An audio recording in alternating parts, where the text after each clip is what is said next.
Or I'm making this purely out of spite. I'm just a vengeful spirit right now. I had to suffer, and I feel it's only fair you suffer too. On Twitter today, a few people tagged me in 2 TikToks that were just so insultingly offensive to my eyes. I was more disturbed than a Christian youth pastor going to see the director's cut of The Human Centipede. It was so yucky that I just feel obligated to inflict this pain upon you, the viewer, and I'd like to talk about them a bit further. It's from a trend on TikTok where weird dudes try and be sexual and do, like, sexual shit, but it's super fucking creepy.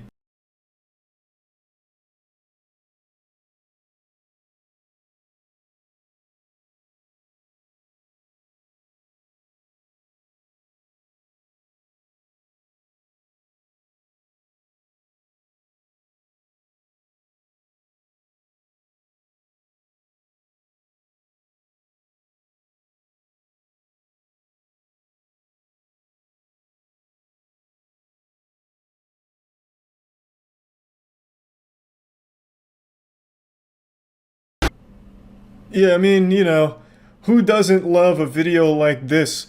Just massaging spit into a blanket that you're pretending is a clitoris. Like, who is this for? I can't imagine there's a single sentient human being out there that's, like, excited about this or being turned on like, fuck, I'm wet now. Or, like, being cheered on in the locker room. Yeah! Oh, baby, yeah! Keep fucking rubbing her clit. Yeah, look at him go. Yes! It's vomit-inducing, especially considering that the majority of the TikTok user base is children. And then he finishes the video by, like, grabbing and squeezing what he's simulating is supposed to be a vagina. So he's basically just fucking, like, grabbing on it like he's trying to start a lawnmower. He's like fucking trying to pop a balloon in his hand. Like, it's so disturbing, like, the whole thing. And he's not the only one. There was quite a few videos I saw just like this. I don't really get it. Maybe I'm just getting older. But how would any woman see this and be like, damn, I gotta hit this guy up. He look at the way he's massaging his spit into that blanket. That could be my pussy right now. Oh my god. He could be massaging my pisser, and it'd feel this amazing like what I'm watching in this TikTok video. This guy's truly an expert. A sexual wizard. A pleasure wizard. From what I can tell, this trend is supposed to prove that you have sex. Like, hey, no, look, I fuck, and I'm good at it. And then they have, like, whatever song's playing here, Arctic Monkeys or whatever is going on, I don't know the song. It just doesn't make any sense. You know, like, if I was to participate in this trend, I'd want to go, like, full-blown Alpha Chad Thundercock status. Like, I not only know how to massage one pussy, but 50. So I'd have, like, some inspirational music playing, you know, like maybe Scatman or something, and I'm just going all over the place. Fucking southpaw on him, maybe get, like, the Zoidberg going. Just simulating rubbing over 1,000 clits around me. And then maybe I'd be considered the most sexual man on TikTok. Which, when said out loud, sounds like a crime, actually. The thing is, this whole trend is so disturbing as a viewer. Like, how is this content that anyone would leave a like on? But what's crazier is I saw so many people trying to duet with this video in particular, so there were so many people moved by it and turned on by it that they wanted to respond to it and, like, fainting, oh. It's wild. TikTok is truly an absolutely baffling cesspool sometimes.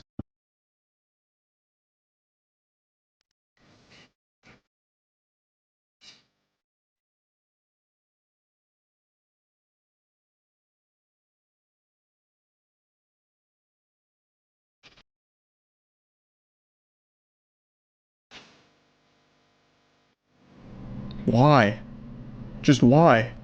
My fucking day is ruined now. Dude hits a swan dive into a cunnilingus true combo. That's like a Tony Hawk Pro Skater line right there. I mean, good for him.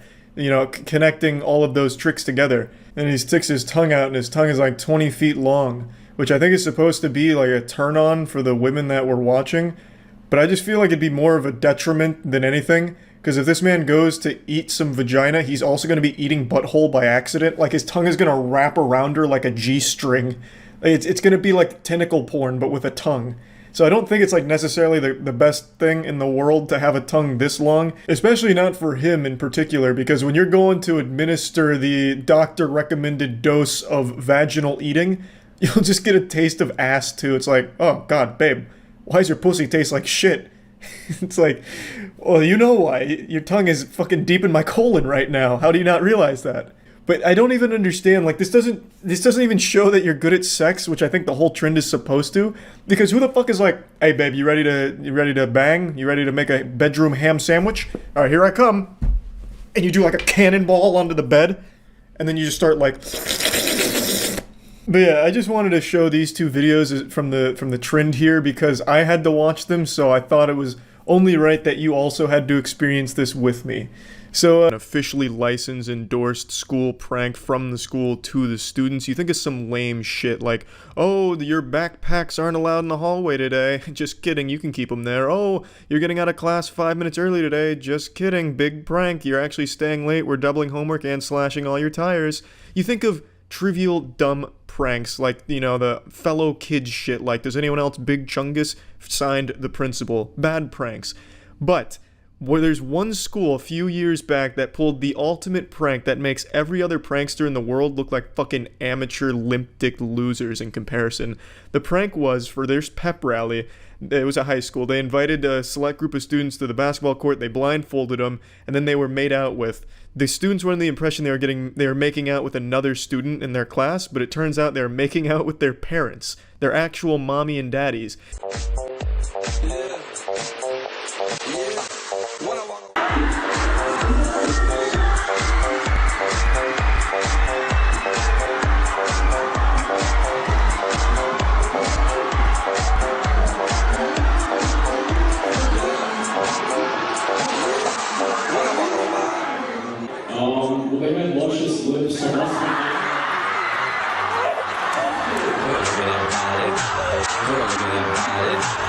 The most shocking thing about this video isn't the incest, it's the fact that Tom Brady wasn't there making out with his kids. I thought for sure he'd take any opportunity to make out with them on camera. But now when I saw this initially, it was like a few years ago, and I thought for sure it was fake, you know, that wasn't actually their parents, it was just designed to be a shock viral video. And I didn't think anything of it until a couple hours ago. I was looking for douche tuber trends, and one of the pranks they're doing is kissing their parents. And the related video was the news report about this pep rally incident, and it turns out it's completely real. This school actually endorsed incest and had the parents make out with the students on the basketball court. Let's go ahead and play the news clip. To be fair, this was supposed to be a joke. But when it went viral on YouTube, some people didn't find it the least bit funny. As principal, I'm responsible for everything that happens in the school, so ultimately I'm the person who, you know, needs to answer for this. Man can't even help but crack a smile during the interview. That is not the face of remorse. That is a man who is content with his giant evil plan of incest. He was the Dr. Frankenstein, and his monster was sin. Pure incest sin. I can already see how this came about, you know. The pep rally planners came to the principal pitching their ideas. He's like, yeah, good shit, yeah, sounds great. But how about for a grand finale, we have some parents make out with their children on the basketball court, huh? Incest, it's a good joke. Now that's comedy, ha ha ha. Now, dropping the sarcasm, comedy comes in all shapes and sizes and all forms. I don't think incest is a great form of comedy. I think the best form of comedy is found at my Twitch streams at twitch.tv/moistcritical. You should all go follow right now. I'll be live when this video goes up. Fuck yeah, would love to see you there. You don't have to kiss your parents, but you can come kiss me. Last Thursday, there was a pep assembly at Rosemount High School. Staff at the school planned a prank for the winter sports team captains. Each of them was blindfolded and kissed. The idea being the student think the kisser was another student, and then guess who it was. But the joke was, the mystery kisser was that student's mom or dad. It was a gag that ultimately went awry. What does she mean the joke went awry? The joke went exactly as planned. The principal was jerking off in the bleachers while it was going on. I mean, this is exactly how they drew it up. There was a malfunction. There wasn't like a miscommunication. This is exactly what happened. The parents wanted to come make out with their kids. It's very disturbing how down the parents were to just make out with their kids. This didn't happen in Alabama, surprisingly. This was in Minnesota. But I really just don't get what the reporter's angle. She's like, yeah, it was supposed to be a joke. It went awry. What do you mean? What went wrong here? And the joke was always kids making out with their mom and dad. It's a horrible joke. It's not a joke. It's a crime. It's literally illegal. I'm surprised this Congo line of incest didn't lead to summoning Lucifer, because this is such a huge amount of sin in a small area that it's goddamn unholy. But I don't understand why the news anchor is trying to make it so sympathetic, like, damn, they had such a clean, good joke in mind for their students, but unfortunately, something went wrong. For all the people who were offended, they're genuinely offended, and I owe them an apology. Why people were so put off possibly has a bit to do with context. Nope. I think what most people were put off by was the incest. I don't think it had anything to do with context or the storyline here, but I'm no certified news anchor, so what do I know? What some are upset about is what they saw in this 59-second YouTube clip, which, according to Principal Wallersheim, isn't 100% indicative of what happened at the assembly. What you see on the internet, sometimes you see just portions of what's really happened. Honestly, the principal makes a pretty good point here. We're only peeking in on the making out with the parents portion. I'm sure we already missed all of the other great pranks they had before this one at the pep rally, such as blindfolded anal with a mysterious stranger who turns out to be the parents, cunnilingus blindfolded on a stranger who turns out to be the parents. I'm sure there was a lot of great pranks the principal pulled on the students that we just didn't get a chance to see, so we're only judging based on a small portion. And it can lead you to think a certain way. But he isn't making that an excuse, he says. His main point is to apologize, plain and simple. This is supposed to be a fun event, and it should leave everyone feeling pepped. And if it's leaving people not feeling good or embarrassed or hurt, then that's absolutely the opposite of what we're trying to do. I don't know about you guys, but nothing gets me more pepped, hyped up, and ready for, fun like making out with parents. Yeehaw, baby. Man, what a banger of a prank right there. You douche tubers have got your work cut out for you to reach this principal's level of expertise when it comes to pranks. That shit is gnarly. World Matt got married a little over a month ago, and it was a beautiful ceremony, magical, like something out of a fairy tale.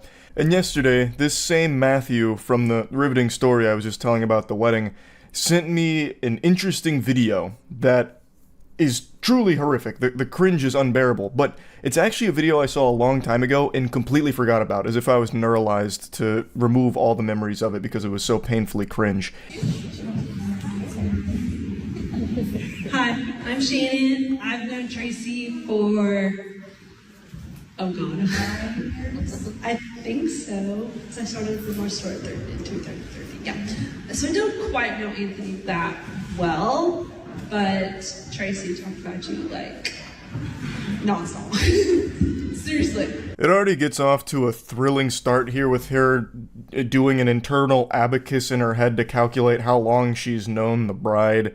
And it ends with her saying basically nothing except, I don't really know him that well. That's sure to energize the crowd. I have no doubt everyone's on the edge of their seat right now. She's got us in a fucking titty twister here of excitement with this one that she's building up to. So it's pretty clear she's been drinking. She obviously didn't prepare any kind of speech, even though I'm pretty sure at most weddings you're told ahead of time if you're going to be someone giving a speech, or maybe at this one they open the floor up to anyone that wants to give a speech, I'm not sure. But the way that it worked at Matt's wedding is it was pre-established who was giving speeches.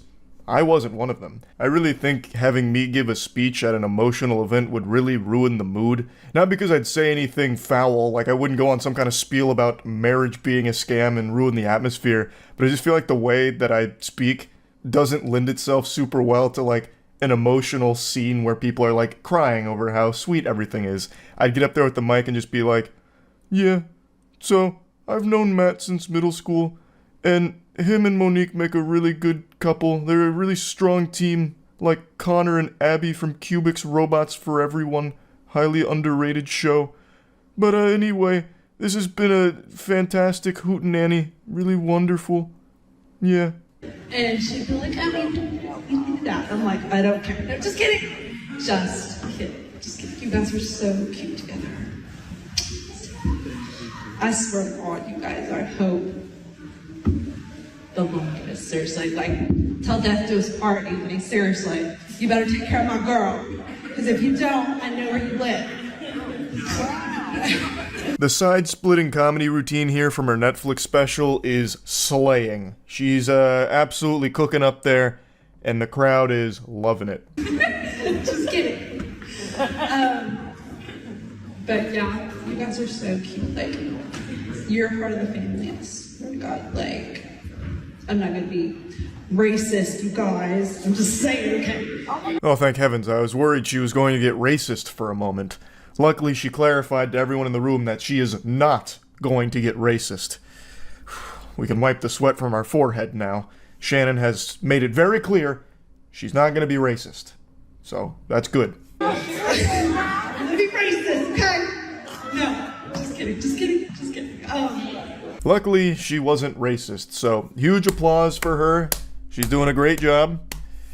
Her speech is like one run-on sentence that just refuses to end. It's just like this thought in her head that she can't quite articulate, and it leads to nothing. It's like if you're playing the maze game on the back of a cereal box, but you just keep hitting every single wall and never make it to the end. There is no point to anything she's saying. Of course, you guys are gonna get the like interracial couples. Oh my God. No, seriously, you guys are outstepping the stereotype, and I love it. Like, adore. But you guys, I swear, I love Black people because you guys are the best. Like, my own daughter's great aunt is like the best woman, and so it's just like, I swear to God. And you guys are amazing. I love you. I love you guys. Bless you. Good luck to anyone at the wedding trying to follow up that banger of a speech. She crushed it. She was spamming the words "just kidding" during that speech like she was playing League of Legends with a missing enemy ping. She, maybe needed to rehearse a little bit. Like, maybe just write a couple things down. Like, maybe just bullet points on her phone, even. Pretty much anything besides what she did there. I do think it is an excruciatingly painful thing to sit through. When I watched this again, like when Matt sent it to me, I, for the first time in a long time, actually put my head in my hands like this, listening to it, because I couldn't look. It's one of those things that it's hard to keep your eyes on it. It's such a disaster of a speech. And it's not like she was saying anything at all. It was actually a bunch of fucking mumbo-jumbo. It would have been less agonizing if she went up there and just started doing armpit fart noises into the mic. Like, anything besides this, really. So if any of you have a wedding coming up and you're nervous about your speech, don't worry, it can't be that bad. It can't be that bad, I don't think. But now I want to briefly talk about Matt's wedding, because now I have an excuse to. I don't think I ever talked about it in a video. I talked about it on stream a couple times when people asked, but as I mentioned, it was like a great event and everything. But I had ordered my outfit like 5 or 6 months ago, and if you've been to the streams, you'll know that I've been recently working on putting on a lot more muscle. So I've gained like 10, 15 pounds over the last couple of months, like maybe like 2 or 3 months. And so when all my clothes got here, I didn't even bother to try them on. I just assumed they would still fit. Big mistake. Fast forward to wedding day and I'm putting these clothes on for the first time. They do not fit at all. I put on the dress shirt that goes under the blazer, and that thing was like an actual fucking straitjacket on me. I couldn't actually do the top 2 buttons, so what I ended up having to do, because if I tried to, it would actually suffocate me and I'd probably die. I would go up to the altar where Matt and Monique were getting married, and I would actually pass out with the other groomsmen having to like catch me and fan me. I probably wouldn't have made it out alive. So I had to I couldn't do those buttons, so I had to keep them open, and I had to hide it with my tie because I looked like such a fucking stupid idiot. And then I tried to put the blazer on, or the jacket, whatever. It shows how much I dress up. I don't even know what it's called. I think it's a blazer, but like the actual, like the man stuff, like the coat, whatever it is. So I put that on, and that shit restricts my movement and had my upper body moving at like 2 FPS. So like when I was walking up to like the other groomsmen, it looked like something out of PlayStation 1 with the way I was moving around with my upper body. And the pants were an absolute catastrophe. Me trying to wiggle my butt cheeks into those pants was unholy, and I don't think I've ever done something so physically taxing. Like, me getting dressed was, like, I was sweating like I was competing in a combat sport. When I do finally slide into those bad boys, I realize a huge problem. I can't button them. I was able to zip them up, which was no easy task either. That zipper was fighting for its life. But I couldn't button them. If I had gotten that button to like, actually lock, I would have blown up like a character in The Boys with like my intestines flying out of my mouth and gore all over the place. I wouldn't have made it. So what I ended up doing is I took the button flap, because the dress pants have like that little flap that hides the actual button itself. I took that and I just cinched it across, so that way it kind of looked like it was buttoned, so no one could really tell. At least no one pointed it out, but maybe they're just being nice, because the pants were still kind of like wide open at the top like that. You could see that it wasn't buttoned, I imagine, if you actually looked close enough. But it was my only option. Anyway, the wedding was wonderful. Luckily I didn't have like a ripped pants SpongeBob moment to be the biggest loser on the beach. We survived it. And I just wanted, I wanted to at least mention it here. I finally had an excuse to talk about Matt's wedding a little bit, because I was fighting a battle out there. I went to war. Jesus Christ. But anyway, yeah, terrible wedding speech. Worst I've ever heard. Emotional. It's a couple giving their wedding vows, and it's not often I'll see a video like this and just be moved to tears, but this one was really pulling on the heartstrings, and, well, I just thought it was an important video to showcase here to prove that true love does still exist. I know there's some of you out there that have stopped believing in love, but this one might reignite your faith. This is two hearts coming together like magnets and forming an unbreakable, covalent bond. A James Bond. Then as time went on and I was falling deeper in love with you, I was and always will be one of the easiest people to please. Only two things are required to keep me happy: keep my belly full and my balls empty. Though you're amazing at half of it, we really need to get you some cooking lessons. And they say chivalry is dead and romance is kaput. So, the wedding vows start pretty aggressive here, talking about some ball draining, and it only gets more graphic and 50 Shades of Grey-esque. So these are the wedding vows between this newlywed couple, and his vows are basically just an erotica fanfic about his partner. And this is delivered in front of not only his family, her family, but in front of God too, who's probably weeping and feeling very embarrassed that this was allowed to transpire on his earth. It's pretty yucky, but they seem to be having a good time. I don't know how their families feel about having to listen to this guy talk about his daughter is basically just a fucking fleshlight for himself. Off-rip going into like, hey, your new job as my wife, your duties to me are to get better at cooking and drain my balls like Steph Curry drains threes. Even when my belly isn't full, there is no one I could ever love more in this lifetime, unless I actually get a chance to meet Margot Robbie. The way he's presenting his vows is also a little uncomfortable. Not only the subject matter about it being almost entirely sexual based, but also it's because he's reading it from his cards here, like his book report almost. It's like he just got called on in front of the class to read from a textbook, and he's a little nervous about it. So it's all kind of like very robotic, which makes it even more weird. But yeah, he's treating it like a stand-up comedy routine, and it's just, it's very uncomfortable because it's all about fucking. Now, before showing you the rest of these beautiful vows, I'd like to show you something else that's beautiful, and that's today's sponsor, Honkai Star Rail. Big thanks to Honkai Star Rail for sponsoring today's video. Honkai Star Rail is the newest free-to-play game from the creators of Genshin Impact, Hoyoverse. So you already know the art style and the characterization is going to be immaculate, absolutely spectacular and breathtaking. It's a free-to-play RPG experience with a focus on strategic combat. So there's a lot of different ways of approaching the combat, a lot of different strategies you can employ to suit your own personal playstyle. So you can shift enemies around environments and characters and upgrade them to suit the way that you want to approach the combat. And since you can freely explore the universe, you can also find different things that'll better suit your playstyle. And all of the combat just looks amazing because they knocked it out of the park with the art direction, so it's all just beautiful visual effects from orbital cannons to ice walls. It's also cross-platform, it supports cross-platform play, so you can install it on mobile and PC and have the game data shared between them.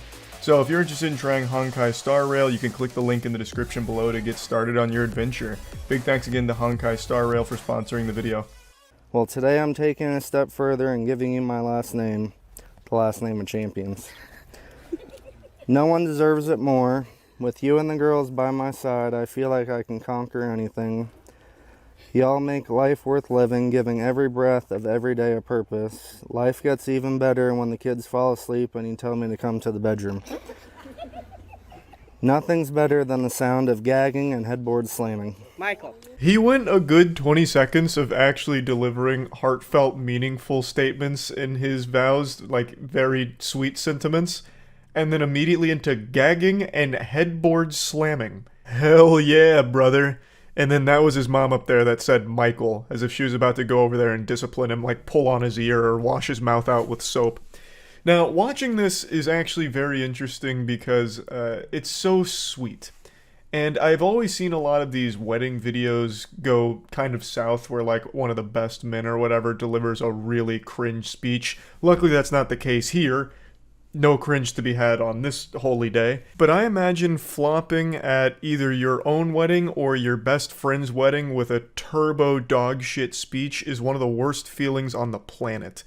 Now, many of you know my buddy Matt recently proposed to his longtime girlfriend, and he wanted to do something special for the proposal, which was he had all of their friends submit short videos talking about how great of a couple they are and all of that. Just a very nice gesture, and he was going to compile all of those short videos into a longer, big video that he was going to surprise her with at a movie theater that they were planning on going to for a movie. It was a very cute idea, and I was included in this mega mix, and I'll go ahead and show you the video I submitted because I think I absolutely fucking crushed it. Hey, my name is Charles White. It is December 8th, 2022. That is 2022 years since the death of Christ. God rest his soul. I've been informed by a close friend of mine named Matthew Phillips that he is proposing to his longtime girlfriend Monique. So I want to say good luck and congratulations. It doesn't get better than that. Honestly, this looks like something out of a horror film. It was late into the evening and I wanted to get the video to him on time before deadline. And well, that's what we landed on. I originally wanted this to be like a 10-minute TED Talk video that I would submit and force Monique and Matt to sit through the entire speech.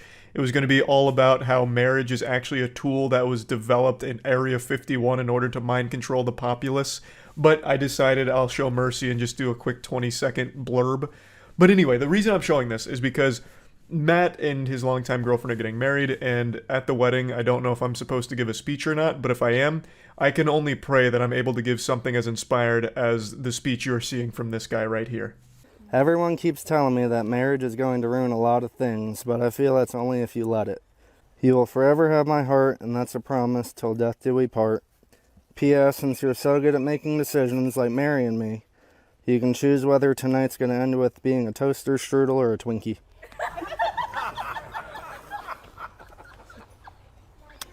If that doesn't make you blush and melt your heart, then you just don't have a soul, partner. Because, wow, that is some silver-tongued Casanova class right there. So, in case you don't understand, if you're some kind of stupid fucking swine, a toaster strudel is referring to after they fuck. He'd pull out and ejaculate onto her tummy, make it maybe in like, you know, little glaze waves, kind of like a toaster strudel, or a Twinkie, where he cream pies her, basically. He just fucking ejaculates inside. So that's what he's saying at the end of the vows here. Alrighty. I'm speechless. You're so Really? Being that I am his mom, I will deal with him later. He is grounded. By all means. Shout out to his mom. She's taking this very uncomfortable situation like an absolute fucking champion.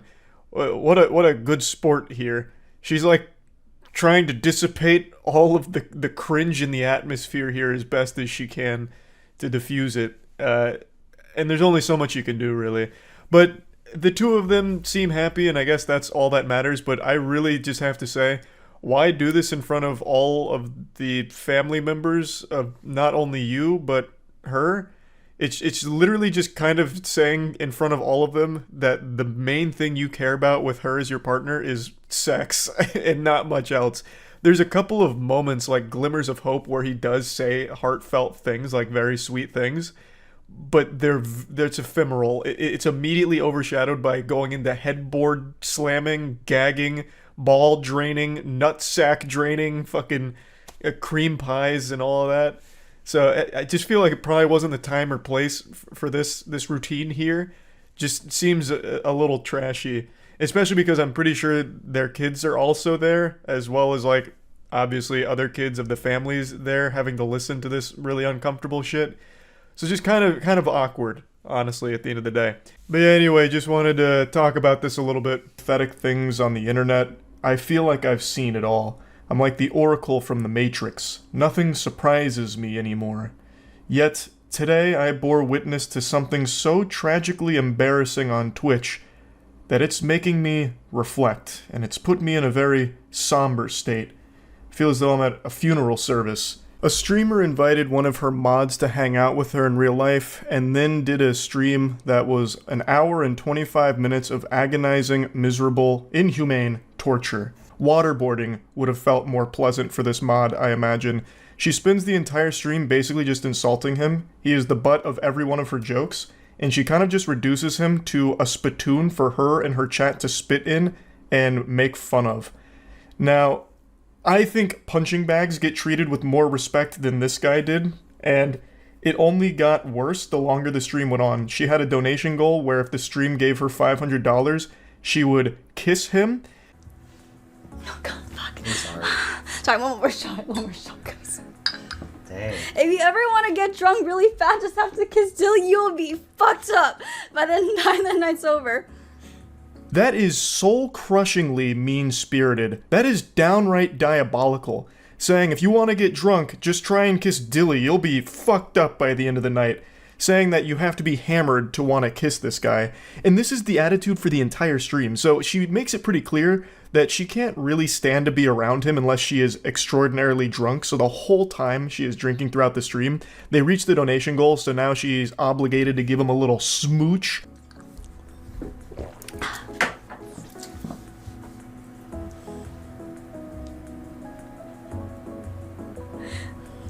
Can't do it. Sorry.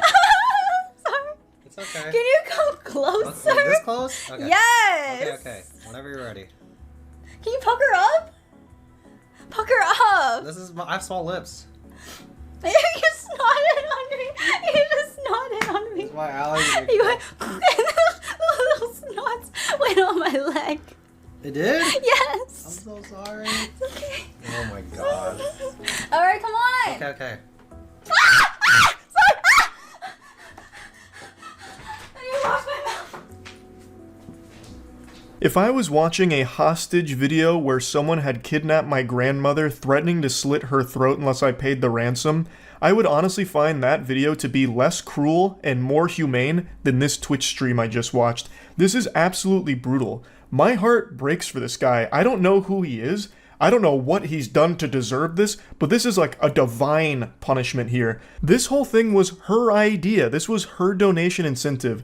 And now she's acting like it was the worst thing that ever happened to her. It's so bad, she's got to go rinse her mouth out. She's got to fucking brush her teeth and scrub it all down with soap and bleach just to try and erase the stain that his lips put upon hers. It's just evil. This whole stream is her basically just bullying this guy. Well.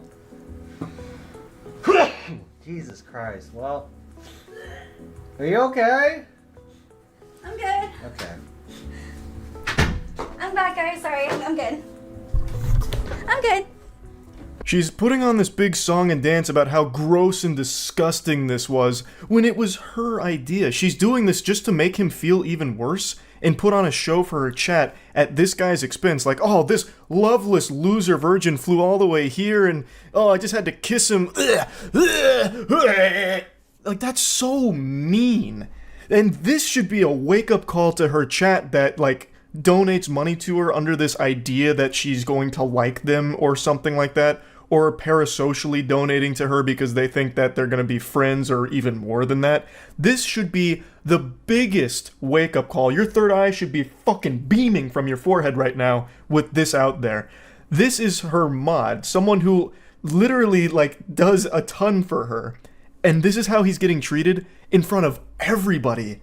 That's what she thinks of you as well. Now, like I said, it's not just this viral moment here. The very beginning of the stream, comes out fucking guns blazing, going hog wild about this guy having no shot with her and that she doesn't even really respect him at all. Yeah, Dilly's living the dream. Aren't you so happy to be here? Yeah. It's my dream, y'all. Yeah, I've been posting pictures of Dilly every single day on Discord, and this guy cannot hang. Dilly's eyes are fucked.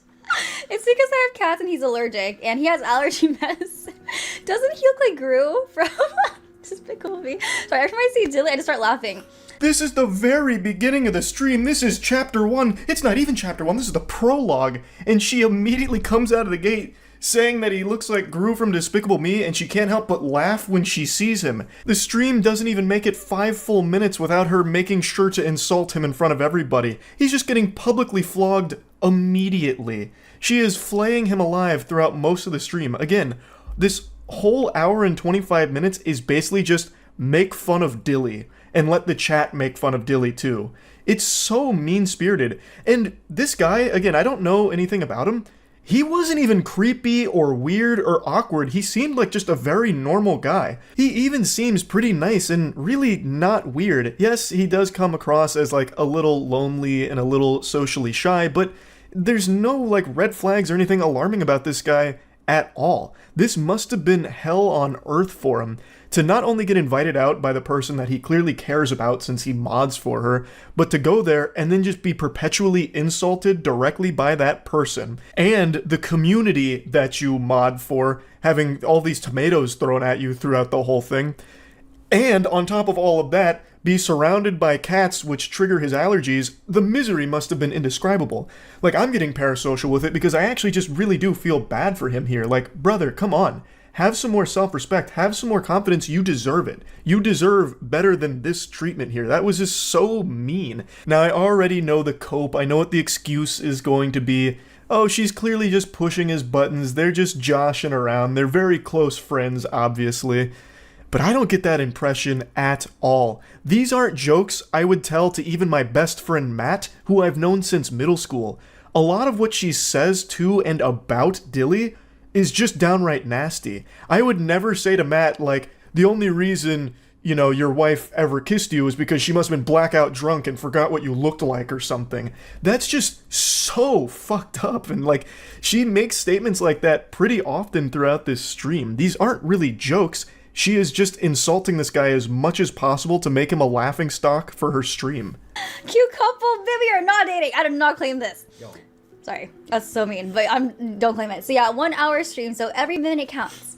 I made a donation goal, $500. I will kiss Dilly. So we hit it. But hopefully, I will be drunk for that. Let's take the first shot of the night, yeah? Is it too early? No. Cheers. The way she responded to the cute couple statement seemed like she was genuinely offended anyone would even say something like that.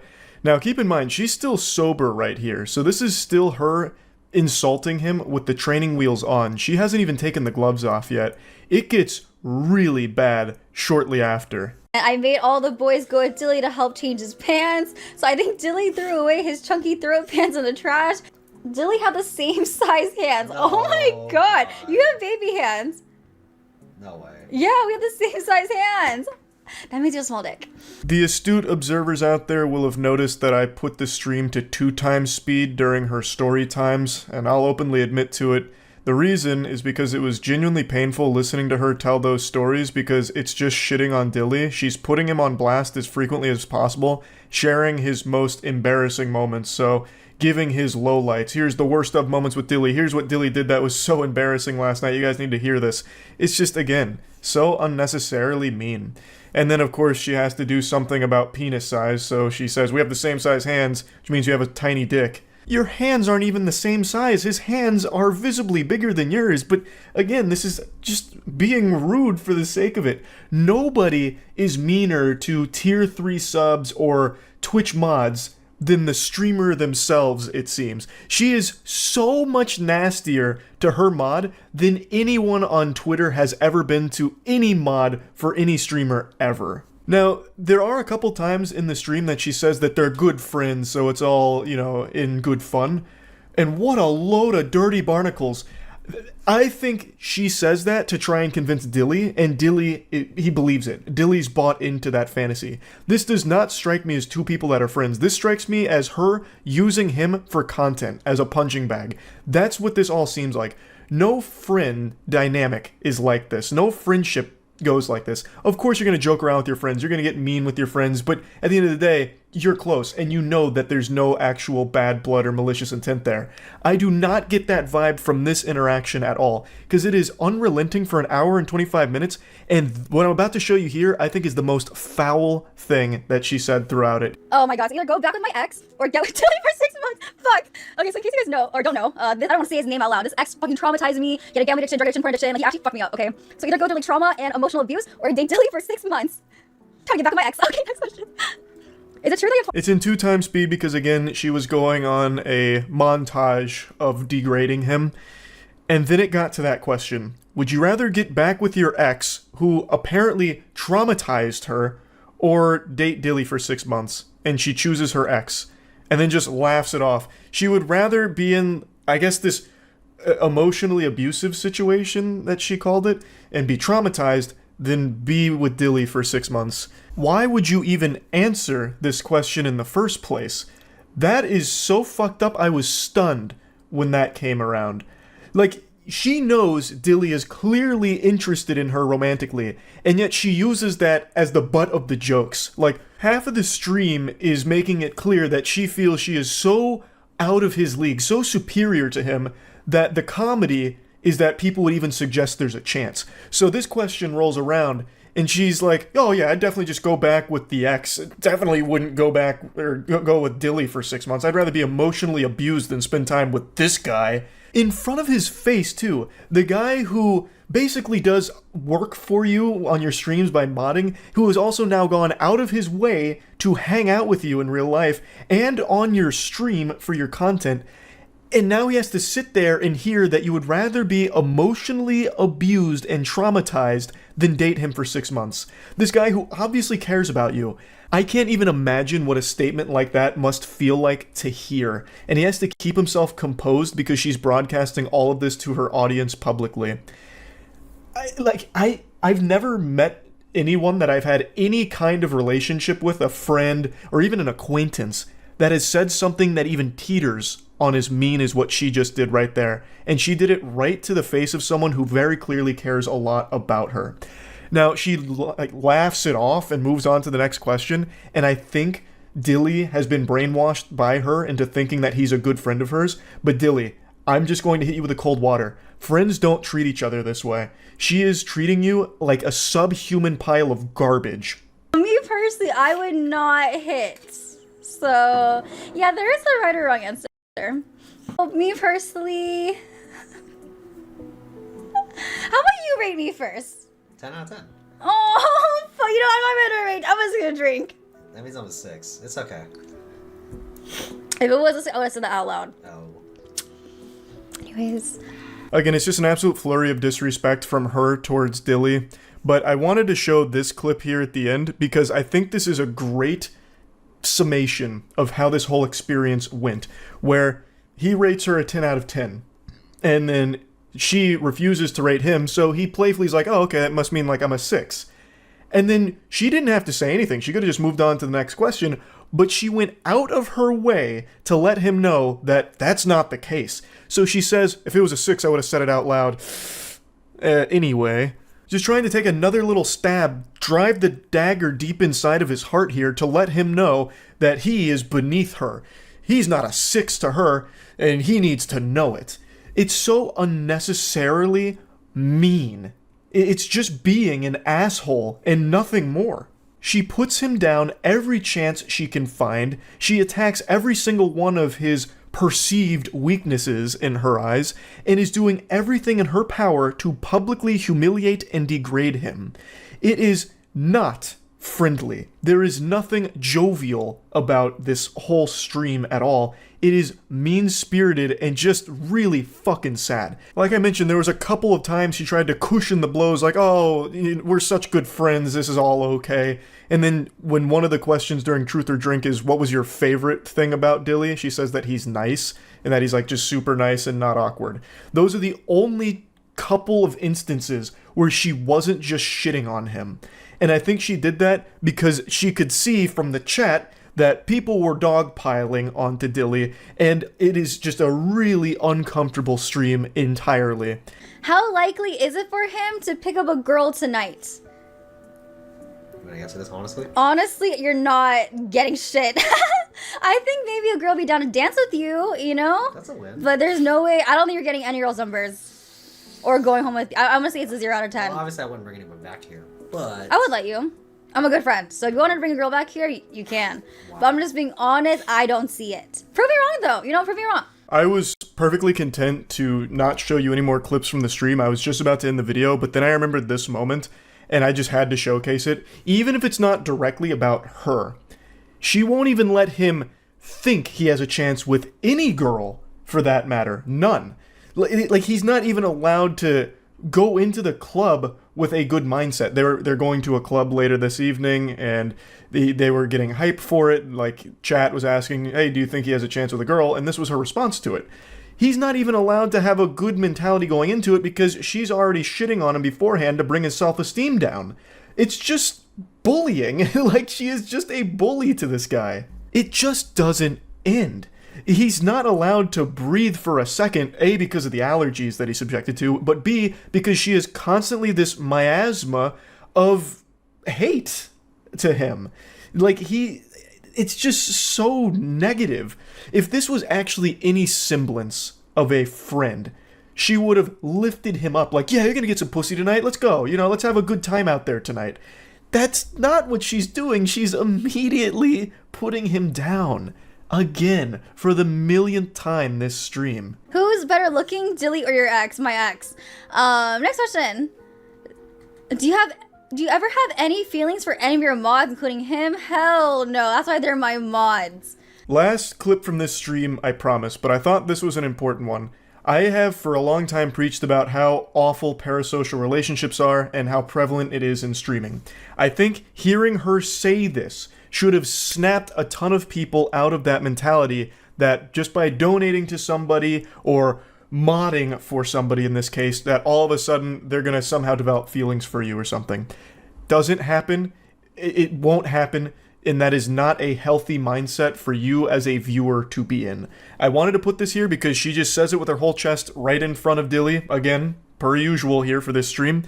But this is actually an important lesson to learn. Just because you mod for somebody or donate to somebody, if you're a tier 3 sub to somebody, if you've been sub to somebody for years, they are not all of a sudden your best friend, and they are not obligated to fall in love with you or have feelings for you. So, tough pill to swallow for some, I'm sure, but it needs to get through. Now, all that being said, what Dilly was subjected to here is nothing shy of heinous. Nobody deserves this level of public humiliation, and I feel extremely bad for him, and I'm just genuinely wishing him the best going forward. I just had to talk about this because it is one of the downright meanest and saddest streams I've ever seen on Twitch. Like, probably ever, I think. So yeah, that's a video called I Got Divorced Over Yu-Gi-Oh! And I went into it, like lollipop and spinny hat, thinking it was going to be like good, silly fun. Like I thought it was like an exaggeratory title where he was telling a story about how his wife walked in like Seto Kaiba and ripped his blue eyes. And then he said, enough is enough. We'll play a shadow game to decide the fate of our marriage. And then they divorced or something. But the reality is, it's a very honest and open look at an unhealthy relationship. And it's one that I went back and finished the video for and have been thinking about since. So in a nutshell, this guy had a YouTube channel that was dedicated to Yu-Gi-Oh! And he was actually paying his bills through the content he was making. So it's not like this was a hobby that was destructive to him. He wasn't going out on the streets and selling his butt for Yu-Gi-Oh! Briefcases of cards. Like, he was making a living through Yu-Gi-Oh! And his YouTube channel, but his wife didn't really like it. She didn't have any respect for it, and it basically boiled down to he married like his number one hater. And she eventually wore him down enough to the point where he did abandon the hobby and his YouTube channel because she just thought it was kind of cringe, I guess. Like, I'm not saying in every healthy relationship your partner has to, get into whatever hobby you're into, but at the very least, the bare minimum is being understanding and supportive of it. Like, I'm not saying she had to go out there and get a tier 0 deck or learn how to pendulum summon so she could start banishing assholes to the Shadow Realm, but maybe don't be constantly spitting and shitting on your husband for something that he's clearly passionate about and something that is actively making him money. I got divorced over Yu-Gi-Oh! I need to say this. Let me just say it straight out the way. I am no longer married, and I'm divorced. More time for Yu-Gi-Oh! You can grind. YCS pretty soon, I think. Can't remember when the next YCS is, but you got so much time now. When I met this woman, and I told her about my Yu-Gi-Oh! Stuff, she hated it. She didn't like it. She said that, hey, you could do something better with your life. You should go back to school. All right, I hate that. Man, just let someone have hobbies. Like, who cares? It's not hurting anyone, not hurting you. It's nerdy, sure, who cares? It's a hobby. I bet she had stupid hobbies too. Everyone does. I said, you know what? Maybe she's right. And you know what I did? I sold all my equipment. I sold my YouTube channel. Whoa. I sold all my camera stuff. I'm like, you know what? Maybe it is time to move on. Maybe it's time for me to do something better with my life. Not knowing that at that time, what I had was very special. At that time, something that I chose to do, YouTube, I gave it up because someone said, hey, you know what? Maybe it is time to move on. You got to do something better with your life. There are times where someone's hobby is detrimental to them, whether it's financially draining or mentally draining. Like, that is a problem, and that's where you'd come in and say, like, hey, maybe it's time we look for something else, try a different path, and move on to something else. But that's not the case here. This guy had a channel, and his YouTube and Yu-Gi-Oh! Hobby were helping sustain him and pay bills. So her coming in there, fee-fi-fo-fumming around, marching up to him, saying, like, you gotta move on, makes no fucking sense. Like, that's so stupid. Just basically saying it's time to grow up. This is a children's card game. We don't do this as adults. It's time you be a real man, a real adult, and start doing crypto scams. Like, it's just silly. And she's no longer here. And this problem persists. She told me at that time, hey, you want to meet my mother? You need a car. Because I didn't have a car at the time. I was doing YouTube. I was working from home. I didn't need to drive anywhere. Chasing the dream. Yes, YouTube is what I did for a living. It's how I paid my bills. And I was street performing also. How did I street perform? I just catch the bus 20 minutes down the street, played my horn, went home. I never needed a car. Even though I explained to her, this is what I chose to do. Why did she even come into your life then? It sounds like she didn't respect your hobby. She didn't respect your drive, your passion, or anything. Why the fuck was she even here? Just to completely change you? That's sad. And there's definitely a limit too. Like, if you're obsessed with a hobby and it's actually a detriment on your life, which it doesn't sound like it was for him, then I can understand someone coming in and be like, all right, look, maybe we need to reevaluate this. Maybe, collecting fucking, I don't know, jelly beans and putting all your money into antique jelly beans is, taking its toll. Maybe we should look at other things so you can get out of the house. You can start, finding something else. I get it. But it doesn't sound like it was to that point here. This is just sad. I imagine the channel was generating income. He just said he was paying his bills through YouTube and street performing. So he was making money. He was perfectly sustaining himself. At least that's the impression I get. She was probably embarrassed to tell her friends what he does for a living. Well, then don't be with him. If you're embarrassed of your significant other, why are you with them in the first place? That's on you if you don't respect them. Don't be with them. It's bad for both you and the partner. I feel like this probably happens a lot, although I've only seen it happen to one of my friends once, where he got with a girl that just really didn't like anything about him. Well, like, what are you doing there? Why are you choosing to be with this person if the goal is to change everything about them, to turn them into a blank canvas for you to paint on? That this doesn't make sense. find someone that's more compatible with the things you like at that point. Like in this case, she comes in and she just doesn't like any of it. You're going to flush Yu-Gi-Oh down the shitter. You're going to go back to school. Honestly, it sounds like a mom that's trying to like discipline their kid. Like, all right, no more Xbox. We're unplugging the Xbox and you're going to go to school twice as much now. Somehow we're gonna find extra school for you to go to. It's just so fucking toxic. This guy was doing just fine. He was providing for himself through his passion, through his ambition, his hobbies, but it didn't fit what she thought was acceptable. So she goes in there and tries to force him to do all of it, and unfortunately succeeds where he does abandon his hobbies and his passion for her, for this relationship. And that just shouldn't have been a sacrifice that he was forced to make for the sake of the relationship. He didn't need to tribute summon his hobby in order to get his wife's appreciation for what she believes is an acceptable idea for an adult hobby. It was making money, it was paying his bills, and it's something he loved doing. Why change that? There's really no good argument I can think of for it. Sounds like she just hated Yu-Gi-Oh! She must have been more of a Digimon gal. So, she hated those cards. She literally cried because of those cards. And people say, hey, priorities, man. It's your wife, or, you know, you gotta do what you gotta do. You tell me your wife was crying about Yu-Gi-Oh! Cards. But then I'll be back at that point where I'm giving up things that I like, things that's a part of my life for someone else to feel happy. And I feel miserable in the process. I love that. I miss that. Why can't she come along with my journey instead of scrutinizing me? And then that's money gone from me. It's not about the money, but that was money gone from me. That was his career. Man, what a disaster. What a shame. Imagine your Yu-Gi-Oh! Passion being so epic it makes your wife cry.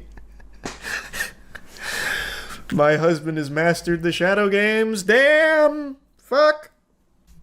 I'd want nothing more than my partner loving their job, man. I'd cry tears of joy. I imagine that's how it works in most healthy relationships, brother. I feel like it's kind of important to have, like, respect. You know what I mean? Like, I feel like that's kind of basic. He triggered her trap card of divorce. Now, another thing I was thinking about when I went back and watched the whole video is that there is a time where a hobby becomes too consuming, where it starts straining the relationship. Like, maybe he was always fiddling around with those Yu-Gi-Oh! Cards, you know, by candlelight in like a dark room, and, you know, scratching at his neck for more Yu-Gi-Oh! Cards and ignoring his wife and letting the relationship start to crumble around him because it's always Yu-Gi-Oh! All the time. But I don't think that was the case here. And you'll see why I think that in a moment, the more he explains about how it got to that point. And it's not all about Yu-Gi-Oh! He does talk about how a big part of his life has always been music and street performing, and even that wasn't acceptable to her or her parents, really. I met the parents. They asked me, hey, what do you do for a living? I had to tell them I'm a musician. I couldn't tell them I was a street musician. I am a musician. Then they said, hey, you have a degree? I said, I don't have a degree. My ex-wife parents did not speak to me for 2 years and told her not to marry me because I don't have a degree. That's fucking brutal, and to me, it blows my little noodle because this guy was doing so fine on his own. He was paying all of his bills. He was living just fine with the money he was making through Yu-Gi-Oh! YouTube content and street performing music. And he'll talk about it in a moment, he was making enough money where he could provide for both himself and his wife through those passions. Yet, they wanted him to just burn it all to the ground, fucking salt the earth, so he could restart with what they think is acceptable, which was going back to school to get a degree and getting a 9-to-5 job. Both things that he did do. Well, he got the 9-to-5 job and attempted school, but school wasn't working out super well for him. But he did everything for that relationship to try and make her happy and be like an acceptable partner in his ex-wife's parents' eyes. So I give up this YouTube thing. I give up my entrepreneurial things I try to do something that's not innately a part of my strengths at all, because I'm thinking I'm in love to do something for somebody, to prove something. So when we got married and we moved out to Baltimore to somewhere else that I didn't want to be, she said, hey, how come you're not paying the bills? And I was like, what? I have a job. I have a 9-to-5 job. I don't make enough from this 9-to-5 job to pay all these bills. Before then, I could street performing in YouTube. I made enough money off of that to pay the bills. Now I'm working 9-to-5 all day long, and that's not a complaint, because there are people who do that. But I had something that most people wish they had. He's right. He had the dream job. He literally had the wet dream most people wish they had, which is their hobby, their passion, being able to sustain them. So they don't have to do something that makes them miserable just to survive. And he says, like, he gave all of that up for her and this relationship, and that new shiny 9-to-5 that he got, all to please his wife, because she believed that that was the only real way to grow up and, you know, move on from Yu-Gi-Oh! And street performing music. Well, that 9-to-5 couldn't pay the bills for both of them. And that's the unfortunate reality of where America is right now. I've talked about this a lot. The normal salary you make at like a 9-to-5, you can't fucking live off of that in like a 2-person household. That just, it's impossible. Things are way too expensive, especially in certain locations. It's just not happening. It's an absolute shame. It's a fucking crime. I'm not going to just rant about that. I've done that plenty on stream. He had a job that could do that. Like, he had a job people kill over. And she just didn't like it. Found it cringe, I guess. Wasn't proud of his hobby and that job that was making him money. So forced is the wrong word, because he mentions as well, he made the choice. He ultimately chose to get rid of all of that for her, but she was pushing him to do it, and now he's miserable with this 9-to-5, and she's not happy because that 9-to-5 isn't able to pay all of the bills. She says, hey, you need to find a hobby. I'm like, oh, let me play Yu-Gi-Oh! Again. So, last December, last year, I start my channel up again. I buy my channel back from Java. Like, oh, she gave me the okay to go into a hobby. You know what she said? You're spending too much time playing those cards. She says, why are you into those cards so much? I said, hey, I need to make a video about something. After selling everything and starting over, he does eventually get back into Yu-Gi-Oh! To a certain extent, where he picks up the hobby again, but his wife still just hates that the hobby he picked up was Yu-Gi-Oh! And YouTube. So he goes on to say how she just really didn't like it. That's when he gets into saying how she would like actually cry over Yu-Gi-Oh! And that's where I was saying, like, if it was completely consuming his whole life, where he was ignoring her and everything in the relationship was starting to just dwindle because he was too preoccupied with Yu-Gi-Oh!, I'd understand it. But from what I'm seeing and like going back to his channel, it doesn't seem like that was really the case. He was talking about how since he'd been away from the game for an extended period of time, he needed to relearn it. He needed to catch up on all the new things with Yu-Gi-Oh! So he could make content around it. So he'd be able to be knowledgeable on it, which is perfectly understandable, I'd say. And it doesn't seem like he took it to an excessive degree. It's his passion, it's his hobby, it's what he wanted to do, and it's what he was doing, so he wanted to get back to it. He recognized just how much of a gift being able to do that and make money off of it was, and he wanted that back. So he was getting back into the hobby. She still really hated it. One thing led to another, and now they're no longer together. And it seems like the big reason is because of Yu-Gi-Oh! The deeper issue is that she had absolutely no respect for his passion, and she wasn't supportive and seemed like was embarrassed of him. So it's two people that should have never been together in the first place. He gave up everything he loved to try and make her happy, but she was never really happy with the man that he actually is. So it's just very incompatible, and they tried to make it work, and it didn't work. And both people, I think, were not happy as a result of the relationship. Hopefully going forward, they both find better partners. Hopefully this guy starting over on his YouTube channel, luckily he was able to buy it back, hopefully he is able to find that success that he once had. And yeah, just kind of wanted to talk about it because I just found it to be one of the more honest videos I've seen on the platform about a subject like this. So yeah, that's really about it. Emergency afoot. What's luckier than winning the lottery? Getting a license plate that has the word ass in it. That's right. And this gift was bestowed upon a 70-year-old woman who I feel at first didn't really appreciate it, but began slowly to warm up to it. The top at 5:30, a Pompano Beach woman is trying to unravel the mystery behind a racy license plate. And there you see her holding it up. She was sent this when she renewed her tag. It should have been me, not her. Squeeze ass.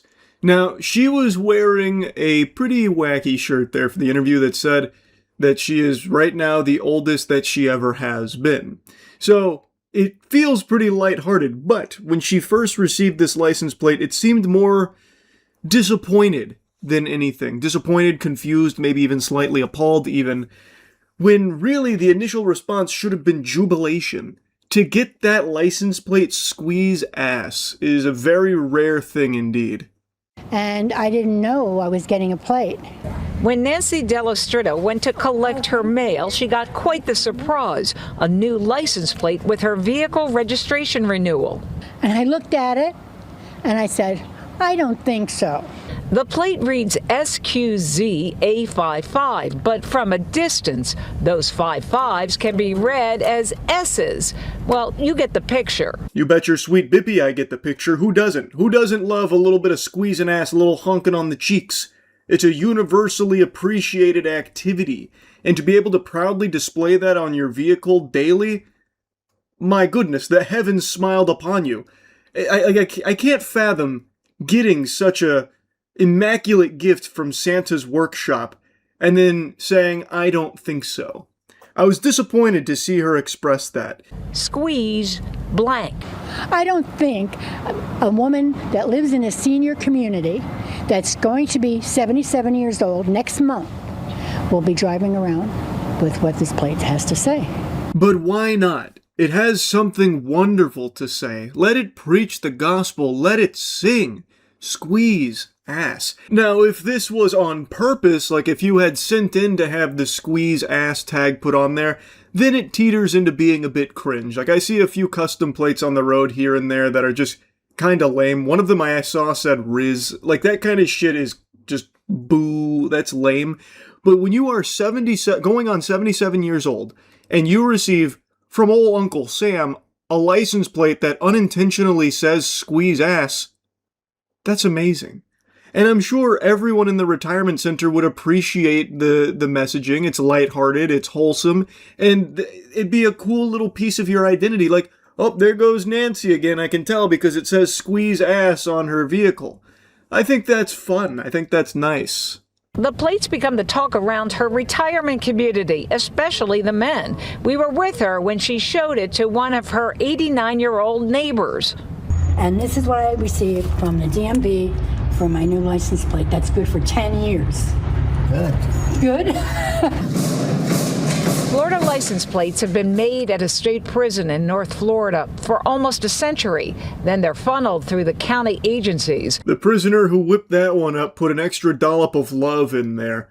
Squeeze ass made it through the system here and right into the lap of Nancy, and it was the talk of the town there in the retirement community there. You could even see that guy saying, good. That's right, that's great, Nancy. Like, that's such a wonderful license plate to have. So many would cherish that, and I do think eventually she warmed up to the idea by the end of the interview here, which is nice to see, but I'm just kind of surprised that the initial reaction wasn't like a smile and maybe even a slight like one of these. Celebrating. Nancy's plate was mailed from the Broward Property Tax Collector's office. We went there to try to help her get some answers. It's a question about a tag, if you want to replace a tag. And while no one wanted to talk on camera, we were told anyone unhappy with a plate can turn it in for another one for free. I'm kind of resigning to it. I really can't help but wonder why this is even a news story. You know what I mean? Why the fuck would they even bother, like, investigating this? They went to the office to get information on something they could have looked up on Google in 3 seconds on how to replace a tag that you don't want, or if it's faulty or something wrong with it or whatever. But boots on the ground is appreciated, I suppose. So they march in there, cameras on, asking about ye old squeeze ass plate. What can be done about this? And they're just telling him like, yeah, I mean, we can replace it for free if you don't like it or something. If you're not like a fan of buttocks, if you're not a fan of firmly grasping tuchus, we can do something about it, I suppose.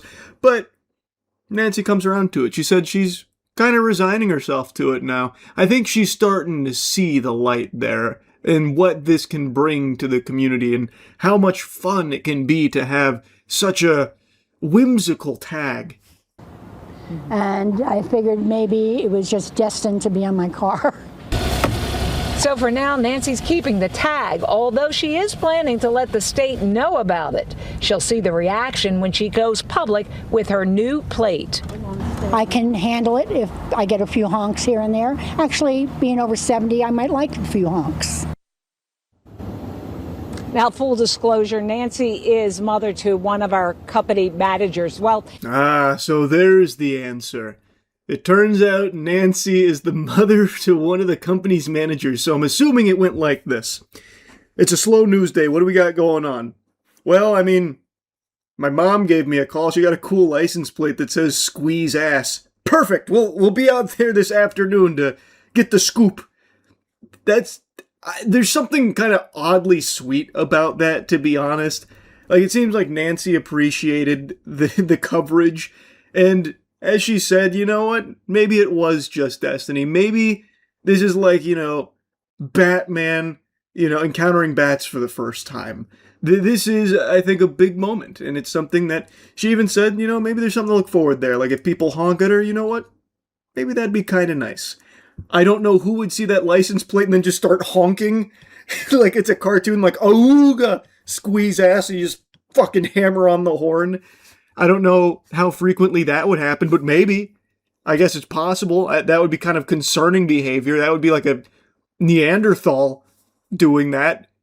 But I mean, yeah, I guess that'd be kind of cool too, I suppose. Anyway, now the broadcast signs off saying that they're still keeping their finger on the pulse here to get to the bottom of how this happened.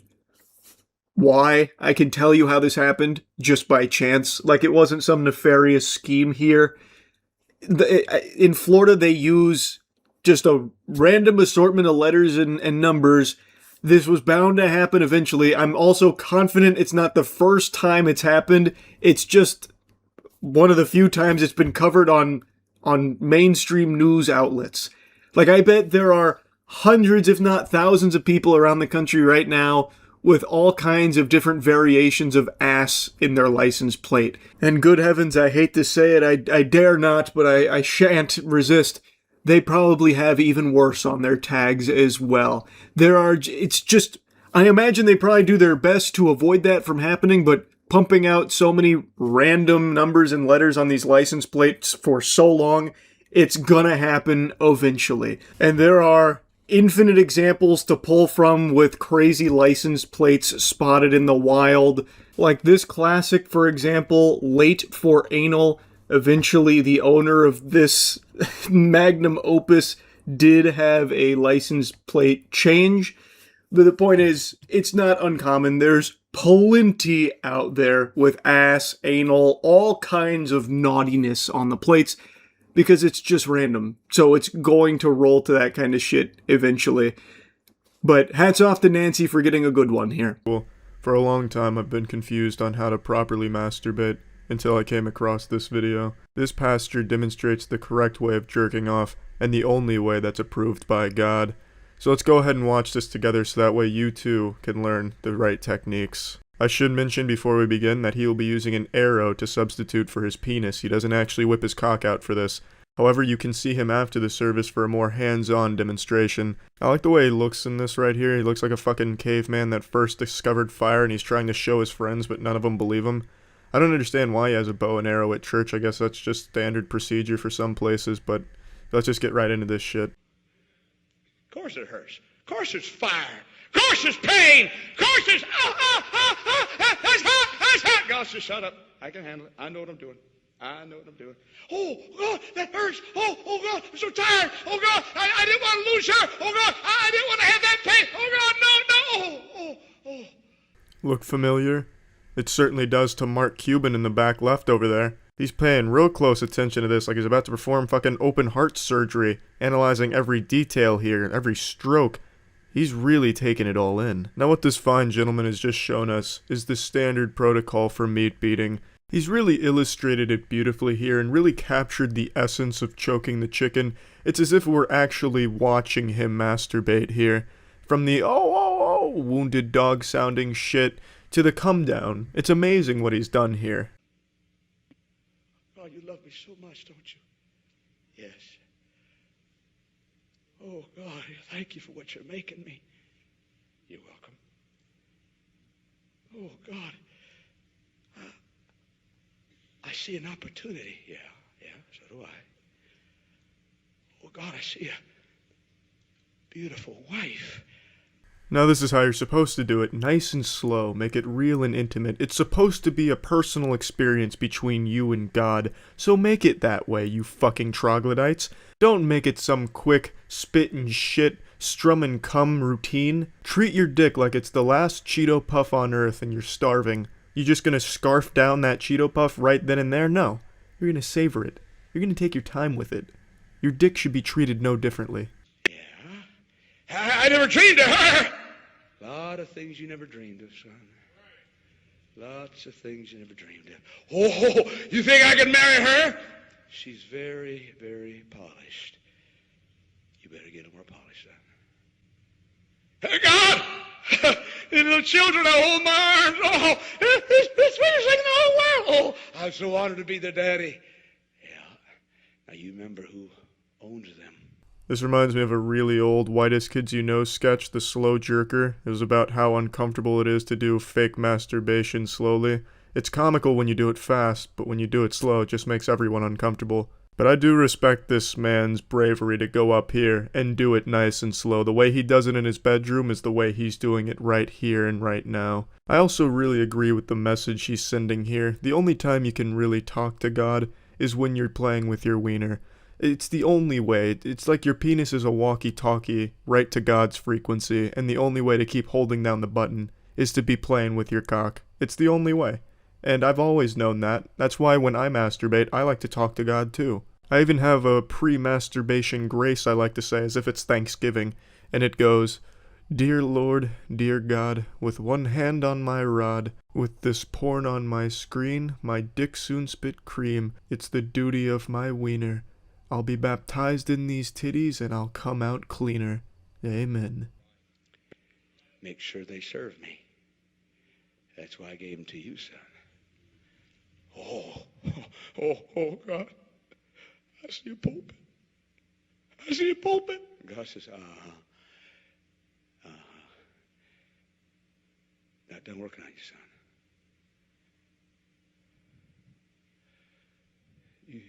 You think I stand here before you tonight sorry that I yielded to God? Yeah, I'll be honest, I have no idea what he was talking about during that. I could hardly hear him. He was just getting way too into the zone and whispering, but at least he brought the attention back to the audience and is now pointing at them. This is your fault. You touch your penises, so now I have to come up here and show you how it's done. The right way to do it. This is all on you. You brought this upon yourself. You heathens. You think I stand here tonight with these, my trusted men, sorry that I yielded? You think I'm regretting that I yielded to God? You think I'm sorry when I see this crowd here tonight? No. Oh, God, keep polishing. Keep polishing, keep polishing, keep polishing. And that concludes tonight's service. Make sure you put some bills into the pass-around tray thing. And thank you all for attending. I hope you've all learned something here today. This villain I'm about to put on your radar, you will be trying to snooze with one eye open and one eye on your phone, looking for any Ring doorbell alerts. Because there's a menace on the loose. There's a maniac afoot, and SpongeBob isn't here to catch him yet. We're talking about the Porch Pooper. An elusive, nefarious scoundrel that's leaving undesired presents on the front door of one man in particular at the moment, but this could be just the beginning of a crime spree. You've probably heard of porch pirates, but what about porch poopers? Don't know any other way to say it. I can think of like 100 other ways to say it. Why didn't you just ask me? But I will say, porch pooper, I think, is very solid. That's a great alliteration that just flows off the tongue. But I've got some cool names for this cryptid. Feel free to use them. The patio shadio, spready fazbear, poop shitman. I'm partial to poop shitman myself. It sounds like the name of a Kojima character, like Die Hard Man. Right now, LMPD is looking for a man who has been using the bathroom on Louisville homeowner's porch all week long. Ward Jollish tracked down the homeowner and spoke with him about being targeted by a porch pooper. That's the last kind of person you want to be targeted by. That's like being hunted down by Jason Bourne right there. A porch pooper has set his sights on this one homeowner in particular for no reason that they can figure out yet. It seems like random act of shit. Listen, a warning. While we won't show you everything, okay? We won't show you everything. Some may be grossed out by this video. When I first watched this, I actually thought this was about to be some kind of like sly plug for their Patreon or something, or like exclusive membership content on their YouTube channel. Look, we're not going to show you everything here, but sub to the Patreon or join on YouTube and you get the full ass blasto experience here, poop and all. More butt cheek and more feces than you can handle. Enjoy to your heart's content. But it's just her letting viewers know, like, hey, there's a dude fucking squatty pottying on this guy's front door, and even though we censored it, it's still kind of yucky. It all started with this. Sunday night, a young man in a red shirt walks up to one Louisville home well after midnight and begins peering inside. The homeowners have no clue. After a few seconds, the man runs away in his socks and disappears into the night. But the next night, he returns and leaves a horrific surprise. There's a lot to unpack here. If you ask me, it doesn't seem like he's in his right mind. He's got to be under the influence of something, it looks like. Because he's approaching the door and he starts doing this with his hands like he's fucking putting binoculars on to see inside of it, about to use x-ray vision or something. I know it's an effective strategy when you actually get to the door so you can see in a little bit better and focus, but he was doing it like from way too far away for that to be useful at all. And of course you have to be off your goddamn gourd to take a shit on a stranger's doorstep. But what's even weirder about this is that it was a premeditated shitting. It wasn't like some kind of impulse thing where he just had the bubble guts and just couldn't hold it in anymore, the dam broke. He went to the house one night, cased the joint basically, scoping out the scenery, making sure it's like the optimal place to take a shit.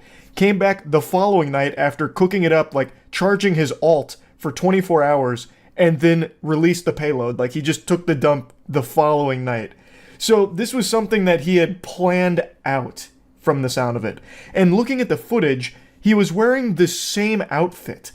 At least if this footage is the proper timeline, where he went to the house first just looking at everything, and then came back the next night taking the shit, he's wearing the exact same clothes, so he didn't even like bathe or change in that time. Tuesday morning, I went out to my front porch and noticed this, what I thought was a cat poop. The homeowner, who wishes to remain anonymous but who we'll refer to as Jim, then checked his doorbell camera and realized it was no cat at all. And it turned out to be a person. And not only did he defecate, but he also urinated on our welcome mat. This seems personal, but the homeowner Jim has no idea who this guy is or why he would do this in the first place. And to make matters even worse, I'm pretty sure I have that exact same pair of pants that the porch pooper is wearing. So I may have been burgled by this gentleman. Maybe he broke into my house in the middle of the night, stole my pants, and left a fucking surprise somewhere that I haven't found yet. And now he's wearing my pants while shitting around the town. What's even more disturbing is that the man returned a third time the very next night. Jim got an alert on his phone and tried to confront him, but the man was already gone. You have no idea who this guy is or why he's doing this? I have no idea. We're good neighbors. We, keep to ourselves, we behave ourselves, and he was visited 3 times, like the ghost of Christmas past, present, and future. But the only gift he was given was the gift of a fucking colon cleansing on his front porch. And in all 3 instances captured on the doorbell camera, he's wearing the same clothes. This guy didn't bathe or change over the course of 3 different public shitting incidents. His hygiene stinks. This guy fucking super sucks. I imagine him going around town, he has like this cartoonish stink cloud that follows him around. He is probably unbearable to be near. Holy shit. Jim has now filed 3 police reports for each night his home has been targeted, but so far, no arrest. Just a big mess he's now forced to clean up. I'm relieved that he's not violent or he's not trying to force entry. He's just doing his deed. But it's very disconcerting and disturbing. In Louisville, Wargelis, Wave News. Now, I did wonder if the news broadcast had just repeated footage here when they did the side-by-side, because it looks so similar. He goes to pretty much the exact same spot, like down to the millimeter, and he spends about the exact same amount of time shitting, which I find to just be highly unlikely, unless this guy is some kind of anus specialist, the butt whisperer, and he's trained his ass to be extremely strict with how long shitting takes. Then it just seems weird that it's pretty much the exact same across all 3 instances. But it is very possible, because when he's, to debunk myself, when he stands up in some of the shitting there, he reacts differently. So like in one of them, he looks at the door, and the other one, he doesn't and just immediately looks to the left and goes away. So it probably is separate instances. I just still find it shocking how consistent he was with it. Same position, same location, same duration, and same clothing. It's like when he's not shitting on this guy's front porch, he just enters stasis and then comes back the next night in the exact same outfit and everything. It's just so peculiar. So yeah, hopefully they catch the porch pooper sooner rather than later. I'd hate to see more homes ruined by such foul fecal matter being spread haphazardly like this in locations where it shouldn't be. So yeah, hopefully Jim no longer has to deal with this porch pooper, and I just wanted to make you all aware of this so you can take precautions. If you hear a rumbling of a tummy in the middle of the night, sprint to your front door ASAP, because you might be able to catch the porch pooper. Yeah, so that's about it. Like, really hard to watch, and I didn't expect it to actually be hard to watch, but it is. This is a family vlog channel that did the standard YouTuber thing where it's we broke up, but this one did it in such an uncomfortable way because it's very clear that this was a one-sided breakup. The wife broke up with the husband, and she, to his face throughout this video, just keeps saying why she was right to break up with him. I only watched about a minute and a half, well, it was more like 2.5 minutes, and she's like, yeah, when I thought about you with other women, I just got so happy that you just wouldn't be with me anymore. Like, right to his face as he's still about to cry. So I figured we could at least watch this together and see kind of what it's all about. Are you gonna cry? No. I might. I'm just kidding. Thanks to Prime Zeppelin. And then personal things, family things, and obviously what we are telling you now. That's the main thing. Yeah. This is another thing about family vlog channels. They share fucking everything. There are no secrets between them and me. Like I said, I watched about 2.5 minutes and I felt like I was getting broken up with. I was getting emotional. I'd never even heard of this channel before. They just share the most personal shit of all time. It's wild to me that they, like, anyone would think it's a good idea. It's just hard to know in that situation from a content point of view. And everything's content, baby. We break up for content, goddammit. We were going through a lot of emotions and a lot of sad, at least I was going through a lot of sad emotions, so... He just keeps saying, like, I was sad, and she is never sad about it. I was still in the denial phase, like, no, this can't be happening. Yeah. Can't be happening, but sadly it is, and it happened. This is so uncomfortable. Awkward, and we're here. Yeah, and we're here. Why so, do it? Like, and, but I'm better now. So, yeah. It feels like she intimidated him into making this video. So Does it make you feel better to say it like that? Do you feel better because it's not you? Yeah, because I tried my ass off to make it work in the end, and but that's the thing, guys. Yeah. If you're listening, wasn't good in enough. the end doesn't always You blew it. work and Could they be faking it? I don't know. We'll see. In my mind, where I felt like, are we just best friends? Like, I feel like that's what we are? Is there more to it than that? You know? We're watching a couple break up, goddammit. Than that. Crazy and dramatic. Nobody like cheated. Nobody like. This is about where I stopped. Feelings were hurt though. You did some things that hurt my feelings, but I found out later on. Can you please clarify that I wasn't cheating? Yeah, you weren't cheating. People will dig into You that. did a lot of things that bothered me. I wouldn't consider them full-blown cheating, but it was definitely close. lines Oscar, that I'm we not shouldn't have keeping crossed. Alright, fine. What about that situation bothers you? Yeah. It's not that situation. I just feel like. Yeah, that sounds like cheating to me, Oscar. Like specific things. Like, do we want to talk about when I had mental It was only health oral. issues, you were not there for me. And Like, it's my we have fault. To, like, dig into all of that. I wasn't a good enough husband. And I do think something like this, it's sad that it took this. It takes two in a relationship. And Oscar wasn't pulling his weight. like, yes, there are things he has done to hurt me or made us drift apart or like all the things, right? Yeah. It's all his fault. I was thinking of Oscar being happy with somebody else. Yep, there it and is. that made me happier. That's when I knew I didn't want to be with you anymore. Why say that to his face on camera for your audience? Like, why do that? You have sat this man down and are breaking up with him again and rubbing his nose in it like a dog who took a shit on the carpet and you're like, hey, don't do that again. You know, like making him smell it. What is the point? You could have just said it in like a 1 minute video like, hey, look, we broke up. It was mutual. We're fucking done. All right. The channel will go on. But instead we have a 15-minute dissertation about why she was in the right to break up with Oscar. This is where I stopped. I forgot about this part. But yeah, this is where I stopped initially. So this is going to be uncharted water for me. I'm going to go in deep. I'm going to be the couple's therapy here. I'm going to analyze everything because, god damn it, it's here for me to analyze. I want to take a peek and see what's gone wrong here. When I think of you with somebody else and that's what I want for you, I don't think you're in love with that person. Really? Yeah, can you handle that? You like that, Oscar? I've never heard that side, so it's a lot to take in right now. But Yeah, luckily we're doing it on camera. I don't like the things that you like. I don't want the same things that you want. I'm not interested in the same things that you want. And I want you to have that. So why am I like selfishly hanging on with a million other reasons? Like, guys, there's a lot. That's like the main. I love soap operas now. This is good. So what triggered you to be so mean though this last month? Not that she was horrible.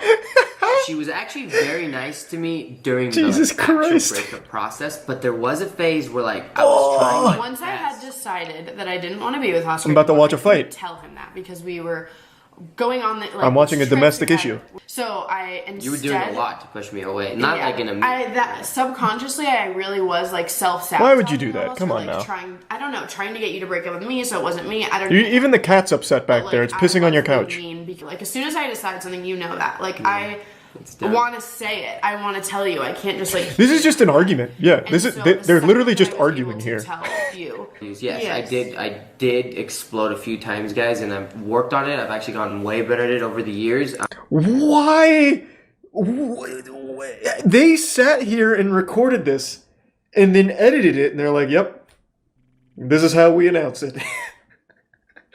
This is how we do it. We go out with a bang." And for what it's worth, the vlogs have continued. He is still living at the house, and they're still making vlogs together, but they are no longer together, which makes it very uncomfortable. I tried watching the most recent one. It makes it very weird with that bit of context, because you can see the kids are pretty sad about it. So, yep, I would say, as the unqualified therapist, the outsider here, the stranger you've invited into your lives, I would say you probably should take like a month, 2 months off from vlogs, would be my prescription here. And maybe like rethink how we approach the breakup announcement in the first place. Like maybe it could have just been summed up in a tweet. Said you're prepping for our breakup video? Yeah, this is how we do it. I'd start fucking throwing plates and then hitting you over the head with a frying pan like it's Looney Tunes. I thought you actually were saying that they were throwing things at each other. No, well they're just arguing. She brought up how angry he gets and how he throws things, but then she just keeps piling on more and more things into this lore. Good. So it's not really a breakup. This is the thing about this video that I hate is it's like you did, I did, like, and you still chose to post it. That's what I said. This is what's happening. Mhm. I'm sad. I know you guys are gonna be sad. I'm sorry that we She looks made heartbroken. a video about it for a minute. I don't know. Long story short, I do feel like we're in a really good place right now. We're still. It looks healthy. We're figuring it out, yeah. We have a whole life. This looks pretty together. healthy to me. For 7 years. It takes a minute to like know. 7 years. Extremely respectful of the breakup process. Nobody else, like I said, like she said, no one else. I thought you said that she broke up with him. Nothing. Currently, no one. Yeah, she broke up with him. She said that the idea of him being with other women was made her happier than being with him. So she got tired of him. She didn't like that he would get angry sometimes. So for like a year, she hasn't liked their relationship or something. But they recently just had a new baby last year. So basically, since they've had that baby, she's not like this man. See, people, kids don't solve everything. No, probably not. But they're good for that YouTube paycheck. Oh, can I tell you about All right. the funniest conversation I had with you? What? In Florida when we were on the phone. Oh, yeah, I mean, I guess, whatever. Yeah, just share everything. He went to I want to hear it all. club. Can I say that? Yeah, I don't care. The night before, and then we were talking about it, and I was like, well, did you like get a lap dance or anything? And he's like, no, I feel too awkward. So anyways, long story short. I didn't go alone, by the way. I went with a group of friends. Right. Anyways. Where's the story? Didn't get a lap dance. I'm not gonna come now. Just as much money as the stripper. I barely threw anything, but sure. Tell them you barely didn't and how much it was. Okay. Then you sound like an idiot. That's not things you just talk about in a video. I feel like a baller. You didn't even get a Yeah, he's having fun. Okay, anyways, revert. Go back.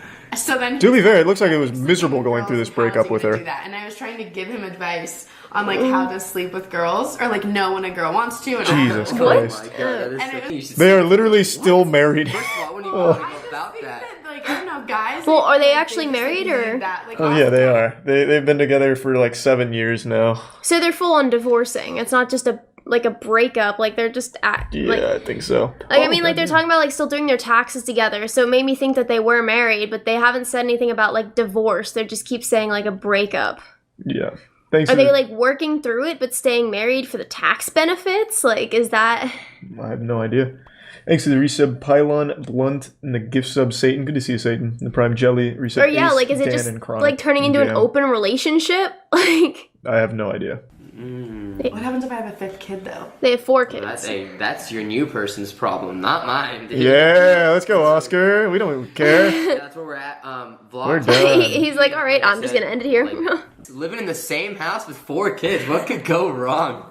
Right? Yeah. He looks so stressed. Well, yeah, I guess a lot of things, but He's very unhappy. He's not having fun.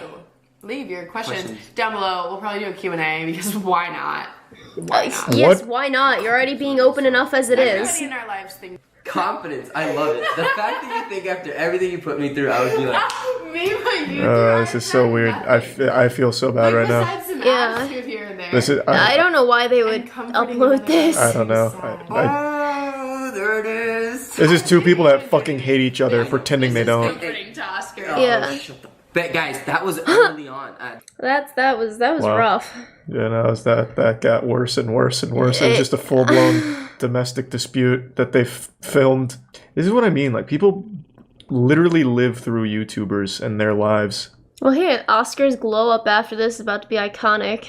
At least people are on his side on it. More of like a this is... Yeah, most people are... Well, it was pretty clear that she fucking hates Oscar. Yeah. He was definitely the one that was hurting the most here. Yeah. Yeah, like she looked... Literally, yeah, she's so happy. She looked fucking thrilled. And he's just, like, out of it the whole time. Like, yeah. He wasn't there. Exit Tier 1 Wolf. He looked miserable. Momo. Like, he didn't want to be doing that whole thing. I mean, I didn't see the beginning, but I'm sure he looked the same way. Yeah. They didn't do a Q&A yet. I already looked earlier. Oh my god, never mind, they did. How did I miss this? I saw this one. This one was very uncomfortable. But I didn't see this. Oh my god, It's 22 minutes. there's still so much more to learn. I don't know. You sound excited to be. Not really. I don't know. That was very uncomfortable. I just feel kind of dirty and slimy just for knowing that much about that couple for no reason. But I don't really care about that. It was just, he clearly doesn't want to.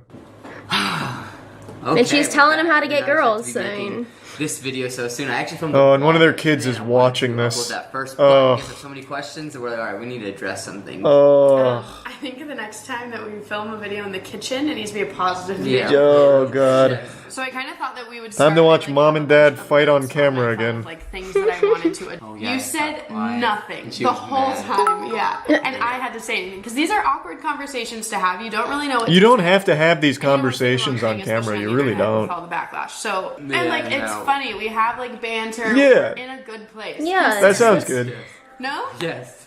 Yeah. No. Are we in a good place? Yes. Tell them. I'm laughing because the nipple thing was out of habit and I didn't squeeze. I just was like, oh wait. Yeah, he didn't. He said, yeah. But like, we all Thank God, Oscar. Your honor is still intact. That kind of tends to happen. People also don't. I mean, that's the whole point. Oh really? Why? signal. Oh yeah. No, guys, it is done. Like. Whoa, whoa, whoa. I mean, it is, but relax. Yeah. Well, I hope Oscar's side hoe walks in to like help answer questions. I just want to know he's doing okay. It was important. So like that's when I started to just feel defeated. But that's Just not tell me why you hate him. decided. Oh, That's all I care about. And I stayed with him Stop for a year. cushioning the If you blow. guys He can know take me it. At all. Never asked Oscar to get a vasectomy. I did not want him to get a vasectomy. I wanted more kids. And I see why he did it now. encouraged he didn't get the vasectomy. Oscar had to have a vasectomy. He was going to do that. No, Honestly, good idea, Oscar. Made the right call. nothing to do with me. yeah, that has no. I don't want to get. Is that what made you hate him? Because his wiener is snipped? It had nothing to do with having. I feel like I'm getting to the bottom of this. I mean, his wiener's I'm not weird snipped. about bodies. No, his wiener's cut in half now. That's what a vasectomy is. They split it in half like a meat stick. A little while ago, we've had a lot of people say like, are you guys going to get back together in the future? No, Or, like, Oscar's how done. official is this? It's official. Yeah. Oscar seems so strong now. Future brings like I don't want to say like I think it'd be. No, Oscar, put your fucking foot down. Say no. He did. I'm done. This is where things He get did, risky. and then I she do talked not over want him. To ever lead, then so be it. Yeah, I would say the same thing. I don't want to speak for my future self, but as of right now, it's like an official no. I don't. Nice. That's all I needed to hear. Good work, Oscar. You're done. Yeah, I don't want to watch 22 fucking minutes of it. It's still so uncomfortable. It really is. I don't know why people post these things. That's just so much. Well. He got his balls snipped and she still has them in her purse. She's probably like, here, freeze some for me. Here, this is kind of like a gamer's version of Rorschach's. You have $600 lying around that you're saving for a rainy day. You live paycheck to paycheck and it's emergency money for you and your fiancé. But Genshin Impact has some new gacha coming out. What do? Do you let that money sit there, idly, just waiting to be spent? Or do you take the initiative like a true level 100 raid boss and spend that $600 that you and your fiancé have been saving on that Genshin Impact drop? There's only one right answer. And unfortunately, that correct answer of spending the $600 of emergency funds on Genshin is getting this marriage in hot water. It's actively falling apart. Now, gamers are some of the most misunderstood creatures in the universe, but we're also the most advanced species, so I don't blame people for not always fully comprehending our methods. We can level up, we can emote, we can even make you come through the computer screen. Watch this. Sorry. But sometimes shit just goes cattywampus, and this is one of those stories. So, this guy's fiancé, his IRL life duos partner, found out that he spent $600 on Genshin, and it's not looking good. So his fiancé finds out and tries to get a hold of him. We tune in the middle of this where he's saying, "Stop calling me." She insists that they need to talk right now, but he says, "You're not being fair at all. I explained my boundaries to you, but you're not respecting them. This is exactly what Redacted says is abusive about you." So she says in caps lock, "You spent $600 on our credit card on a fucking game. I explained it already to you. $600 for 2 virtual characters you don't need without asking when we are paycheck to paycheck. That card was for emergencies with the Civic." And then he just drops a screenshot of one of the Genshin Impact characters that he bought. An interesting strategy. He tries to turn this around on her and begins calling her abusive here in a little bit, but he starts by saying, "I told you my boundaries and you're not respecting them." But what the fuck? I told you I was going to spend all of our money on Genshin Impact. You can't be getting mad at me. You're not respecting the groundwork I've laid out here. I told you I was going to do this. What's the issue here? This is very unreasonable. You told me you wanted her too, but you aren't happy for me, LMFAO. I like how he puts like the picture of the Genshin Impact character that he bought as like a, look at this. How can you be mad when I bought this for us? I did this for us. You said you wanted it too. How can you possibly be mad? So what? I spent all of our emergency money. Look at what we got for it in Genshin Impact. You should be thanking me. I just love how he's saying that she should be happy for him. Like, oh my god, honey, I'm so proud you bought this Genshin character with all of our remaining emergency money. Oh my goodness. I've never loved you so much. And he goes on to say, actually, I am done. I am a 29-year-old man. I am allowed to make purchases without needing your permission. That is an abusive dynamic. Explain that, or blank, explain that very well to me. Well, we're gonna jack out of the Matrix here for a moment here to digest that statement. I like how he puts his foot down. I'm a 29-year-old man. If I want to waste $600 on Genshin Impact characters with money that we have been saving for emergencies while living paycheck to paycheck, then damn it, as a man, I'm gonna do it! And he like rips his shirt like Hulk Hogan style. In his mind, I bet this went so hard. He's like, I'm putting on the big boy britches this time. No. I'm a man! I'm a man! I can buy Genshin Impact characters all day till the cows come home if I want to. I don't need your permission. I am a hunter-gatherer. I gather Genshin Impact characters. Yeah, where's my juice box? And then he has the chutzpah to say that this is an abusive dynamic from her for getting upset at him for spending all of their emergency money on Genshin Impact characters. This is like a pretty classic thing where they try and like spout therapy words at the other person to like belittle them or make it feel like it's their fault. So he's going for some big, bold strategies. Yes, I said I want Farina. I didn't say we should spend hundreds to get constellations. You are a fucking addict. You already spent all our Christmas money on it. You're snooping into your fiance's purchases. You should take a look at yourself. She flips the bird at him and then says, this is a shared card that I set up for emergencies and you went behind my back. Why don't you tell Redacted about your gambling addiction to video game characters? He just says, A. That's like a classic anime, like, Actually, Redacted told me all about your coercion, and I believe you are a narcissist personality. That is why you are continuing to try and control me and control my financial decision-making. You know this is my values, and I have had Farina as my wallpaper forever.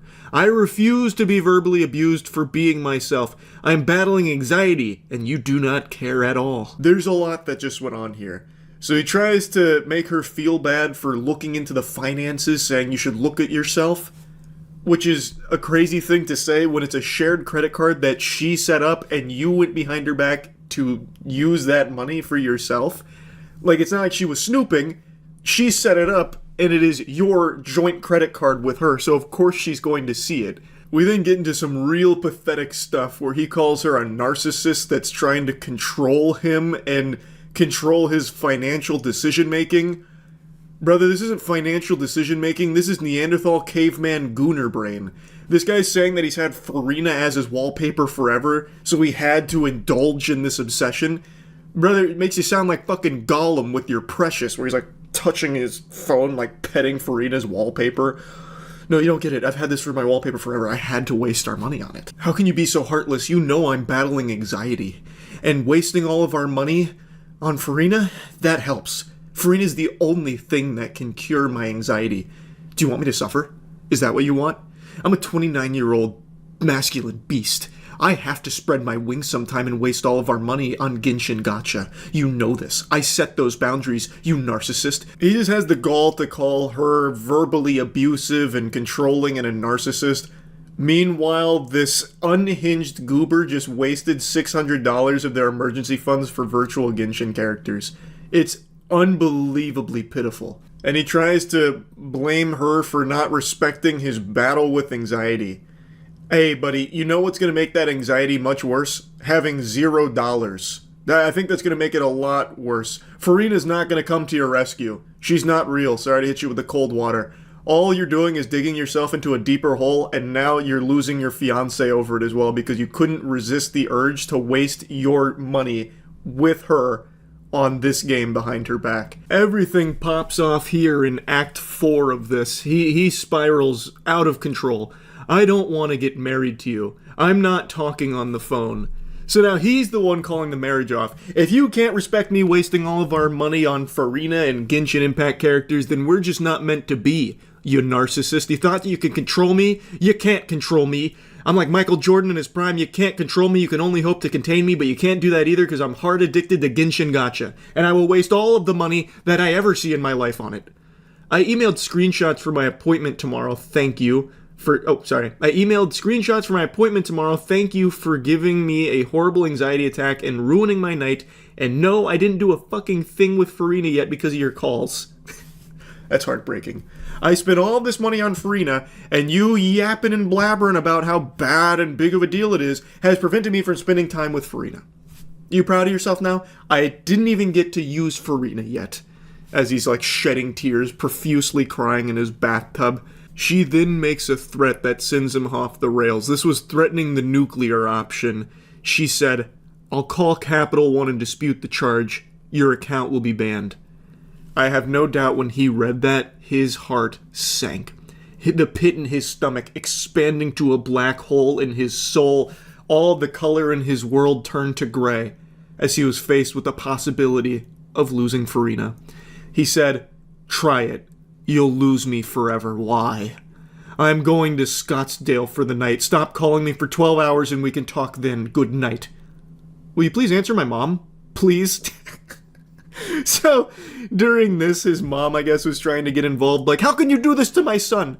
According to the fiancé here, his family started calling her abusive for this, which is crazy that even his family doesn't understand how bad it is to waste the emergency money on fucking Genshin Impact characters.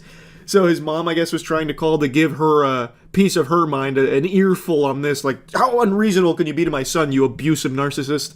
And then he tries to do the old Jekyll and Hyde routine, so he comes back and says, I apologize for my reaction. As I said, my anxiety is bad today, and I have to do better. I love you. You don't need to dispute the charges. I'll get you the money soon. Redacted can spot me $600 tonight, so you can text him your Venmo. Anxiety really bad. Redacted, please. That damn anxiety using him like a goddamn fleshlight here. He treats anxiety like he's trapped in a fucking genjutsu. I love how everything about him changed once she threatened to dispute the charge and he might lose Farina. No, don't do that. Please, don't do anything drastic. We can still come back from this. Look, don't. Without Farina, I have nothing. I have nothing. So now he's getting his mom on the horn, like, Mom, we have to save Farina. He's treating it like a hostage negotiation now. And he's like, I'm sorry, I'm so sorry. Look, don't dispute the charges. Don't dispute the charges. I'll get the $600 another way. Anything but that. Please, God, no, don't do it. My anxiety is really bad. Look, it's just bad anxiety. Anxiety is what caused all of this. Look, we don't need to do anything like this. It doesn't have to be this extreme. Anyway, though, that's the whole text journey, but the poster did give a bit of an update. The marriage is off, and he's blocked her, but is still actively playing Genshin Impact on Discord, so he's at his mom's house doing that. She did get $600 sent to her, so she was able to get that back and lock the account, which is good. And also it's good that they, got this out of the way before they were fully married, because this would have been a disaster if this had happened during the marriage. That would have made it a lot messier, so pretty rough situation overall, but at least it came before it was, fully kaput in the books as a marriage. So she got to get out of it before things got too hairy. Anyway, though, what an interesting adventure. That's about it. Unsuccessful and embarrassing flirting. And it's made me really appreciate that I grew up in a time where cell phone video was a fucking sci-fi concept. If you ever tried to take a video with your Motorola Razr back in the day, it came out looking like a picture of Sasquatch. So I got lucky that cell phone video wasn't really common back then, because if it was, I would have been in every cringe compilation for the next 15 fucking years. But I am super happy that now everyone records everything, because it's really pushed us into the golden age of cringe. Today I'd like to share with you a video that also reminds me a lot of me when I was younger, where I believed that I needed a shtick, you know, something that makes me unique from other people to stand out in front of women. I chose the mysterious anime character, and the guy in the video you're about to watch chose the Joker. I've already told this story before, but I'll give you a brief lore recap. In my freshman year of college, I completely reinvented myself to emulate the mysterious anime characters from shows I used to watch, because they always got the big-tittied 2D waifus, so I thought if it worked for them, it'll work for me. Women must love it. They didn't. I just became the creepiest guy at my college. I refused to communicate with anyone there. Anytime someone asked me a question, I wouldn't respond. I'd just stay silent. I even remember there was one time it was raining outside after one of my classes ended, and we were all waiting under the, overhang of our classroom for it to just at least stop raining a little bit, and people with umbrellas left. I had an umbrella, but I was still waiting with everyone, and then I thought it would be a good idea to take my shirt off and walk through the rain.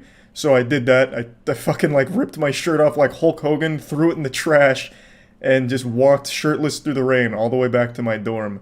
Because in my head, it was a cool idea where the girls in my class would be like, wow, this is a mysterious guy. Why'd he do that? This is amazing. This is a bad boy. I gotta get to know him. That wasn't the case. I probably just came across as a fucking weirdo. Yeah, I'm getting sidetracked already. This video is bringing out the demons. What I want to show you today is a guy who tried to pretend like he has the Joker's laugh in front of his coworker, because I guess he thought it'd be a good idea. I've been told that my laugh is very reminiscent of the Joker. Of the Joker, yeah.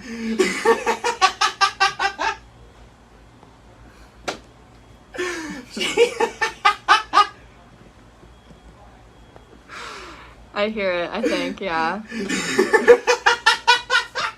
For some reason, everyone who's ever taken a single theater class in high school has all decided that they're gonna be the next Joker, so they all practice the Joker laugh a million fucking times, and we've got some classic videos from it, such as the, "I'm the Joker, baby! Ah!" And then there's that one where that dude was painting his face and doing the laugh, and then his roommate walks in concerned, damn near called the police on him. We've got some amazing videos from it, but I don't really understand why so many dudes think it's a good idea to pretend to be the Joker to get laid. It's not really effective for flirting. You just come across like a psychopath. It's not like the Joker was slaying pussy. Are you laughing because I am? Yeah.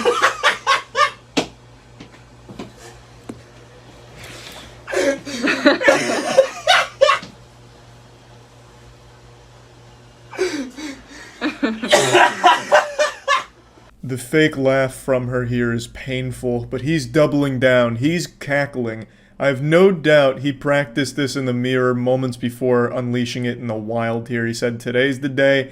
I'm gonna show her my Joker laugh, and then we're getting married by the end of the week." When I think of the Joker these days, I don't even think of the actual character anymore. I just think of videos like these and those goofy Facebook Joker memes from lonely dudes who are just down on their luck because the girl they like got a new boyfriend. So they post things like, "Fuck the fucking fuckers before the fucking fuckers fuck you," which is a classic. I'm pretty sure that actually comes straight from Confucius, but they slapped it on a picture of the Joker. But it really is such a shame to see what the Joker has become online. This is the legacy of the Joker now. I still think the Joker is an extremely well-written villain, but my god, it's become like a symbol of cringe on the internet because of videos like this. Are you still on the clock? Yeah. Okay, go fucking work. I need a drink. I can't breathe. I can't fucking breathe. It's like, what the fuck? Why so serious? Oh my gosh. This guy is now going to have to do this every time he laughs at work. He will never be able to just normally laugh again. He's always going to have to be in Joker mode because of this. Otherwise, she'll know it was all a ruse, an act. And he doesn't actually have a laugh reminiscent of the Joker. But anyway, I just wanted to share this video with all of you because I think it's another valuable lesson to learn that you don't need some unique shtick about yourself in order to stand out in front of girls. You know, I used to think you did, which is why I pretended to be a mysterious anime guy. You don't need some quirk like the Joker's laugh or anything. You can just be yourself without having to put on this kind of song and dance like, "Hey, look, I'm the fucking Joker, baby." You know, and it's probably better you don't do that.